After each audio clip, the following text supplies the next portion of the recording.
Comparative advantage and absolute advantage. Comparative advantage graphical రిప్రజెంటేషన్లో చూసినట్లయితే X ఇంకా వై అనే వ్యక్తులు టీ మరియు కాఫీ ప్రొడ్యూస్ చేస్తారు. ఎక్స్ అనే వ్యక్తి 30 టీలు మరియు 10 కాఫీలు ప్రొడ్యూస్ చేయగలడు. వై అనే వ్యక్తి 10 టీలు మరియు 30 కాఫీలు ప్రొడ్యూస్ చేయగలడు. ఎక్స్ యొక్క ఆపర్చునిటీ కాస్ట్ చూసినట్లయితే ఒక కాఫీ ప్రొడ్యూస్ చేయాలంటే 3 టీలను వదిలేసుకోవాలి. అదే వై యొక్క ఆపర్చునిటీ కాస్ట్ చూసినట్లయితే ఒక కాఫీ ప్రొడ్యూస్ చేయాలంటే 1/3 టీ వదిలేసుకోవాలి. ఆ విధంగా వైకి కాఫీ లోపల కంపారిటివ్ అడ్వాంటేజ్ ఉంటుంది, ఎక్స్కి టీ లోపల కంపారిటివ్ అడ్వాంటేజ్ ఉంటుంది.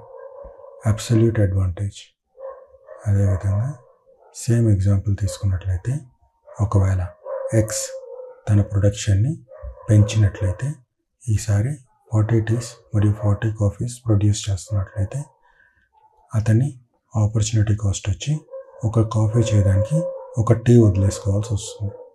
అదేవిధంగా వై యొక్క ఆపర్చునిటీ కాస్ట్ సేమ్ ఉంటుంది. అప్పుడు వై ఎప్పటికైనా కానీ కాఫీ లోపల కంపారిటివ్ అడ్వాంటేజ్ కలిగి ఉంటాడు. స్పెషలైజేషన్ ఇన్ ప్రొడక్షన్ చేస్తే ట్రేడ్ అప్పుడు అబ్సల్యూట్ అడ్వాంటేజ్ ఉంటుంది.